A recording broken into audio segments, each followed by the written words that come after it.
wabarakatuh. Welcome to podcast Cia, cheerful, inovative, and amazing. Hello everyone, my name is Devi Wulandari. You can call me Devi. Nah, Devi di sini sebagai host, tapi Devi nggak sendirian nih. Devi ditemenin sama Kak Firna. Halo Kak Firna. Halo Devi. Boleh dong Kak Firna kenalin dirinya. Boleh banget dong. Halo guys, kenalin aku Firna Asrianti, kelas 12 SMA, dan aku si gadis manis tanpa pensil alis. Nah, di sini aku bakalan menjadi co-host yang akan menemani Devi dalam podcast kali ini. Nah, Devi, kita telah kedatangan guest star nih yang sangat spesial tentunya, Kak Cynthia. Welcome to podcast Cia ya, Kak. Halo Kak Firna, Kak Devi. Halo Kak. Kak Cynthia gimana nih kabarnya Kak? Alhamdulillah baik. Gimana Devi sama Firna? Alhamdulillah baik nih, Kak. Kak Firna boleh dong Kak kenalin Kak Cynthianya. Alright, she is a beautiful girl with the name Cynthia Maulini, kelahiran 1 Mei 2005, lahir di kota Palembang. Nah, dia merupakan siswi kelas 12 SMA Negeri Sumatera Selatan yang memiliki banyak sekali prestasi, baik di bidang akademik maupun non-akademik. Dan prestasinya itu telah diakui oleh Gubernur Provinsi Sumatera Selatan. Dan pada saat tanggal 28 Oktober yang lalu nih ya, dia mendapatkan award sebagai pemuda berprestasi oleh Dinas Pemuda dan Olahraga Provinsi Sumatera Selatan tahun 2021 nih. Keren banget gak sih? Keren banget sih Kak. Iyalah, boleh dong Kak Cynthia untuk memperkenalkan diri nih secara langsung. Oke, sebelumnya terima kasih banyak Kak Firna, Kak Devi. Halo teman-teman semua, sebelum kita buka nih, Cynthia ingin menyampaikan satu buah quotes yang spesial. Nah, setiap anak berhak mendapatkan dan meraih mimpi mereka setinggi apapun, meskipun anak tersebut berasal dari daerah terpencil sekalipun. Sebagaimana dikutip dari buku My Cloud, bestseller 2020. Nah, izinkan Cynthia memperkenalkan diri ya teman-teman. Aku Cynthia Maulini, penulis bestseller My Cloud, dan juga udah tergabung dari lebih 10 buku antologi nasional. Dan alhamdulillah kemarin sempat diberi kesempatan untuk menjadi tim Mitra Muda UNICEF Indonesia. Aku siswi kelahiran 2005 dan sekarang udah duduk di bangku kelas 12 SMA Negeri Sumatera Selatan. Masya Allah banget ya Kak Sini nih. Nah Kak, yang kita ketahui kan di SMA Negeri Sumatera Selatan ini kan ada yang namanya sistem house system. Nah, yang dimana Devi ini se-housemate nih sama Kak Cynthia. Tapi Devi kepo banget nih Kak, gimana sih langkah-langkah atau step Kak Cynthia tuh biar bisa jadi seperti Kak Cynthia yang sekarang gitu loh. Boleh dong Kak cerita? Okay, that's a complicated question actually. Karena kalau misal menjadi Cynthia yang sekarang juga ada beberapa prosesnya tentunya. Nah, for your information, Cynthia awal mula ikut kompetisi itu pada taman kanak-kanak teman-teman. Dan juga itu awal mulanya karena memang dukungan support dari orang tua. Karena as my parents said before, orang tua Cynthia bilang bahwasannya Cynthia dari dulu kecil itu suka banget kayak cari-cari info ketika teman-teman ikut lomba, ketika teman-teman ikut tugas, Cynthia udah selesai duluan. Dan itu yang orang tua Cynthia benar-benar support dan mengarahkan Cynthia sampai sekarang, begitu. Oh, pantas aja ya kalau sekarang itu memiliki banyak banget prestasi. Ternyata udah dari TK nih. Kalau aku pribadi ya, waktu TK itu masih keluyuran kemana-mana, pulang ke rumah aja kalau nggak dijemput orang tua pakai sapu ya nggak mau pulang gitu. Kalau dari sendiri gimana nih waktu TK? Sama aja sih Kak, kayak nggak kepikiran gitu TK untuk nyari lomba-lomba. Aduh kayak masih mau main aja pikirannya. Nah, Kak, kalau misalnya kan tadi Kakak udah bilang nih ya, dari TK tuh udah ikut lomba. Nah, cabang lomba apa sih Kak yang pertama kali Kakak ikutin sehingga Kak Cynthia itu sampai sekarang sangat semangat banget untuk terus meraih prestasi nih? Okay, well, let me throw back for a while karena udah lama juga ya dari sekarang, udah SMA dan dulu zaman taman kanak-kanak dulu. Oke. First time I'm join competition at that time itu pertama kali di taman kanak-kanak, pertama kali lombanya adalah lomba menulis. Nah itu kayak kalau kita dulu anak-anak ya biasanya nulis kayak tulis bersambung. Nah kebetulan waktu itu perwakilan dari TK Cynthia ikut tulis bersambung dan dapat juara 3 satu sekolah. Wah, I see. Pantesan ya Kak Devi, Kak Cynthia itu udah bisa menulis buku sendiri yang judulnya My Cloud ini dan menjadi bestseller di tahun 2020. Ternyata udah dari TK yang mempersiapkan diri. Benar nggak sih Kak? Enggak juga Kak. Karena Salah. seperti ini, kalau dari TK benar-benar kan belum tahu nih, kita belum terarah ya teman-teman. Dari TK belum bisa mengira udah sampai seperti ini. Nah, dulu juga ada step by stepnya. Kalau Cynthia dulu dari TK mengikuti lomba tersebut, sebenarnya sebelum Cynthia masuk ke dunia kepenulisan, Cynthia terlebih dahulu masuk di dunia desain nih, Kak Firna, Kak Demi. Jadi waktu itu, can you guess di usia berapa Cynthia mulai pertama kali masuk di dunia desain? Bentar, kalau sekarang kan 16 tahun ya. Iya. Mungkin 14 sampai 15 tahun. Mungkin bisa jadi. Wah, belum beruntung nih Kak Firna dan Kak Devi. Oke, jadi seperti Cynthia dulu ikut kompetisi pertama kali di TK nih Kak. Tapi mulai masuk ke dunia desain karena pada awalnya pada masuk di sekolah dasar Cynthia ikut karnaval seni. Dan pada waktu itu orang tua juga mulai mengarahkan gimana di desain, ilustrasi, dan Cynthia juga mulai tertarik nih ketika lihat poster, lihat produk-produk makanan itu gimana sih agar caranya menarik konsumen atau menarik pembeli. Nah, di saat itu juga karena dengan kondisi perekonomian keluarga yang kurang baik pada saat itu mulai berinisiatif gimana sih caranya bisa membuka jasa cover Wattpad sebagaimana kayak kita ya anak muda zaman sekarang bener-bener suka banget nih nulis-nulis, apalagi dunia Orange, dunia Wattpad itu udah nggak asing lagi sama kita, betul banget. Nah, disitulah Cynthia mulai join komunitas kepenulisan, komunitas desain, dan mulai membuka jasa cover Wattpad. Cukup terjual 5-6 cover Wattpad pada waktu itu. Nah, sejak masuk ke komunitas desain dan kepenulisan, itu ada yang menawarkan tentang materi kepenulisan nih Kak. Dengan materi kepenulisan tadi, Cynthia mulai tertarik nih gimana sih caranya orang bisa nerbitin buku. Dari udah belajar gimana cara buat cover Wattpad, cover desain, gimana sih dalam isi bukunya itu tadi. Oleh karena itu, mulailah join lagi komunitas-komunitas yang benar-benar mengarahkan ke penerbitan itu sendiri. Nah, pada saat itu Cynthia mulai ketika udah tertarik nih, udah terarah gimana caranya nulis buku. Nah, di situ mulai ada target 15 tahun udah bisa nih punya buku gitu.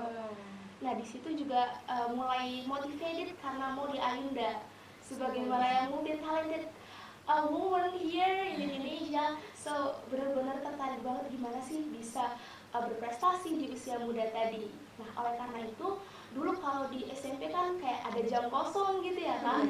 Nah, jam kosong itu biasanya Cynthia suka bawa pena dan kertas kemana-mana. Nah, mungkin itu bisa jadi tips nih untuk teman-teman yang kayak kita nggak tahu nih, kita ada idenya di mana-mana. Kadang kita lewat depan kantin, ada ide tiba-tiba.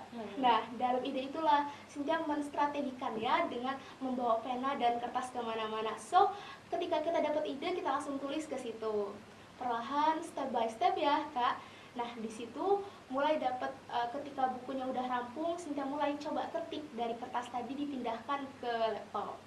Pada saat itu juga kebetulan dapat kesempatan ikut webinar yang mana ternyata ada challenge menulis. Dan pada saat itu beruntung challenge menulis tersebut menjadikan karya Cynthia diterbitkan. Seperti itu. Oke, ternyata panjang juga ya prosesnya untuk menulis sebuah buku. Kalau Vina kira itu tinggal nulis-nulis aja kan, terus nerbitin, udah kita jual kan udah laku gitu. Ternyata kalau dari Kak Cynthia sendiri itu harus survei dulu, survei Wattpad, dan nggak langsung menulis ya. Ternyata dari cover Wattpad dulu kan, ya Iya. penuh rintangan lah ya ternyata. Iya, Sesulit itu. Sulit sih Kak, harus butuh perjuangan ya Kak ya. Keren banget. Nah, kita tadi udah bahas prestasi nih. Terus Devi mau bahas tentang UNICEF. Jadi, seingat Devi, Kak Sin ini kan bergabung di Mitra Muda Indonesia UNICEF. Nah, Devi ini kepo banget gitu loh Kak. Yang kita tahu UNICEF ini kan salah satu tergabung dari organisasi PBB yang itu skalanya tuh udah internasional gitu loh Kak. Kok bisa sih Kak Sin tuh bergabung di Mitra Muda UNICEF ini? Bisa tolong dijelasin nggak Kak itu gimana? Alright, such a great question ya Devi ya. Bener banget nih. Ini juga Cynthia sempat dapat pertanyaan ini dari beberapa siswa di sini, dan sebenarnya bener-bener nggak terkira banget kalau misalnya bisa menjadi bagian dari Mitra Muda UNICEF Indonesia. Karena pada awalnya, did you know, pertama kali Cynthia dapat info itu dari scrolling Instagram. Jadi benar banget nih, ternyata media itu enggak cuma kita gunakan untuk scrolling aja, tapi dengan scrolling Instagram tadi bisa menjadikan kita tahu nih info recruitment, info webinar, info lomba. Nah kebetulan Cynthia juga pada saat itu menargetkan nih gimana sih setiap minggu itu terdapat info-info yang Cynthia dapat. Nah, dengan scrolling Instagram tadi, Cynthia dapat info recruitment yang mana tidak membatasi umur, dan that's the point that I try to looking for. Nah, di sana ternyata karena kan begini nih Kak ya, kadang-kadang kalau looking for recruitment itu biasanya dibatasi umur 18 tahun, 17 tahun, dan kebetulan di UNICEF ini sendiri tidak dibatasi umur. Nah, pada saat itu teman-teman, Cynthia melihat rekrutmen Duta Uniport UNICEF Indonesia, di mana Uniport itu tadi merupakan wadah anak muda dari UNICEF Indonesia ini. Nah, dari Duta Uniport tadi ikut seleksi berkas, ikut seleksi dokumen, dan juga ada beberapa pertanyaan dan seleksi karya dari Uniport UNICEF tadi. Ketika kita membuat karya tadi, bukan hanya kita membuat karya seperti menulis saja, tapi ada desainnya juga. Oleh karena itu tadi step by step proses tadi, that's the process. Nah, dengan proses tadi ternyata terseleksi dan bergabung sebagai Duta Uniport UNICEF Indonesia. Setelah tergabung menjadi duta, nggak menyangka banget bakal diangkat menjadi mitra muda UNICEF Indonesia. So di sini teman-teman, ketika kita bergabung dalam suatu komunitas, dalam suatu rekrutmen, jadi kita bisa memaksimalkan diri sebaik mungkin. Kita nggak tahu nih kapan kita dapat kesempatan untuk menjadi bagian dari tim tersebut. Begitu Kak. Ternyata keren banget nih Kak Devi gestar kita kali ini. Wah, speechless ya, nggak tahu mau ngomong apa lagi. By the way nih Kak Cynthia tuh bener nggak sih sempat ikut MUN Conference yang ke-7 nih dan mendapatkan award as the best verbal mention ya di UNESCO, in UNESCO gitu ya kan? Bener nggak sih Kak? Boleh dong Kak di-sharing-sharing gimana caranya mendapatkan award? Yang kita ketahui MUN itu kan internasional nih, susah banget nggak sih? Okay, such a complicated question actually, karena teman-teman kemarin kebetulan dunia online mengalahkan Cynthia untuk ikut MUN tadi, karena kan kalau di rumah gabut nih, kadang-kadang kegiatan-kegiatan ada waktu luang. Nah di situ tadi ternyata muncul nih di Instagram juga ada teman-teman yang join MUN, dan karena Cynthia sebelumnya udah tergabung di UNICEF, mulai masuk nih info-info tentang United Nations, gimana organisasi-organisasi dunia kayak UNRHC, and also UNICEF, UNESCO, dan beberapa organisasi dunia lainnya kayak WHO. Nah, itu juga bisa ternyata kita berdiskusi gimana kita membuat solusi bagi dunia. Nah, salah satunya adalah melalui conference MUN. Nah, di MUN conference ini ternyata gimana sih cara dapat verbal mention tadi? Nah, Cynthia yakin banget bahwasannya kita itu bebas untuk berpendapat, berekspresi, meskipun bahasa Inggris nih, karena kan kita menggunakan bahasa Inggris sebagai international language. Nah, di sana itu kita masih sama-sama belajar kok. Jadi kalau masalah salah itu nggak jadi permasalahan bagi mereka. Dan di sini juga kita membahas tentang isu-isu pendidikan, isu-isu tentang sosial, tentang dunia. Jadi di sini tidak ada pendapat yang salah teman-teman. Jadi kita bebas berpendapat dan tentunya aktif dalam berpendapat di MUN tersebut. Gitu Kak. Keren banget ya. Wah, keren banget sih Kak. Tapi Kak Firna tahu nggak sih Kak, Kak Sin ini nih jadi salah satu ambasador loh Kak. Wah, keren banget nih. Kak Sin ini udah mendapatkan gelar ambasador dan 2 beasiswa dalam tahun 2021. Yang pertama ada beasiswa Tunas Jepang pada tahun 2021. Yang kedua ada iConnect pada tahun 2021 juga. 2 beasiswa loh Kak. Keren banget nggak Keren banget sih. Kayaknya kita harus banyak belajar nih teman-teman dari Kak Cynthia. Dan buat teman-teman mohon disimak ya. Ini podcast kita yang paling keren deh. Ya nggak sih? Keren banget. I hope so. And the last nih Kak, how the way to managing your time Kak? As we know that our school has many activities right? Nah, dan itu segala aktivitas yang ada di sekolah harus kita ikuti nih. Nah, gimana sih Kak cara Kakak bisa membagi waktu Kakak untuk menyeimbangi kegiatan Kakak yang di akademik maupun non-akademik gitu?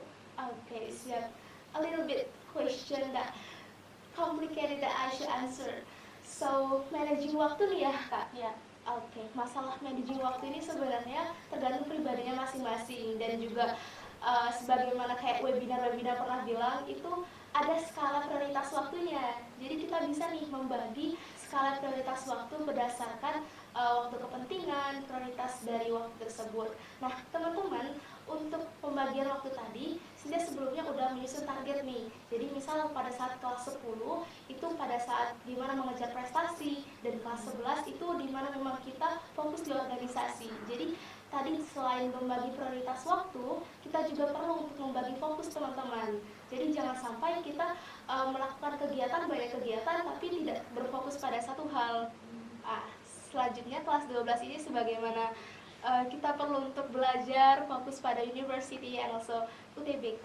Nah, di sini kita fokuskan kegiatan kita dengan UTBK, dengan beasiswa yang mana tadi ketika kita sudah menyusun target, menyusun membagi skala prioritas waktu, dan satu lagi nih teman-teman jangan lupa, karena kan kadang-kala nih ya kita udah menyusun waktu, menyusun agenda, tapi ada aja nih kita lupa sama agenda yang udah kita susun sebelumnya. Oleh karena itu di sini Sintia menyarankan nih bahwasannya kita bisa membuat alarm pengingat misalnya dari HP kita atau dari alarm di sekitar kita. Itu bisa kita buat alarm pengingat bahwasannya ini loh jadwal kita udah berhenti di sini. Jangan sampai kita menunda-nunda waktu dan juga harus finish di hal tersebut. Jadi kalau bisa kita fokuskan, kita susun meja kita dengan baik, gimana kita bisa fokus mengurangi distract yang ada gitu, Kak Firna, Kak Devi. Berarti dari kelas 10 itu udah terstruktur banget nih ya Kak. Nah, untuk pesan untuk adik-adik kelas 10, ayo nih kita semangat untuk meraih prestasi sebanyak mungkin. Karena kita sebagai generasi muda yang bakal melanjutkan estafet kepemimpinan di negara kita tercinta ini. Enggak sih? Tapi gak kerasa nih Kak, time flies so fast. Jadi kita tutup sesi kita pada hari ini. Tapi sebelum kita tutup, boleh nih Kak Sintia untuk memberikan quote atau menyampaikan kata-kata sedikit buat teman-teman kita. Oke, nih quotes ya. I would like to say that the young today is the leader tomorrow. Pemuda hari ini itu adalah pemimpin pada masa yang akan datang. Jadi fokus be yourself, dan juga setiap orang itu punya passionnya masing-masing nih teman-teman. Jadi kita nggak bisa nih Sintia pengen jadi Kak Firna, itu nggak bisa, karena kita semua punya passionnya masing-masing. Dan juga kita bisa loh be yourself and be the best of you. Jadi gimana kita menjadi yang terbaik dari diri kita sendiri. Nggak perlu membandingkan diri kita dengan orang lain, karena tentunya tadi setiap orang punya kemampuan masing-masing, setiap orang punya skalanya masing-masing. Oleh karena itu, kita bisa nih fokuskan, take your time, take your quality time untuk gimana cara kita mengetahui passion kita, gimana cara kita mengetahui kelebihan kita, dan itulah yang terus kita gali. Be yourself and be the best of it. Ya, nggak kerasa kita udah di penghujung acara. Buat Kak Sin, terima kasih banyak karena udah mau jadi pembicara di podcast kali ini. Tuh Kak Firna juga terima kasih banyak karena udah menemani Devi di podcast kali ini. Nah, untuk teman-teman semua, don't forget like, comment, share, and subscribe. Jangan lupa pantengin terus podcast Cia, cheerful, inovative, and amazing. Lastly, wassalamualaikum warahmatullahi wabarakatuh. See you.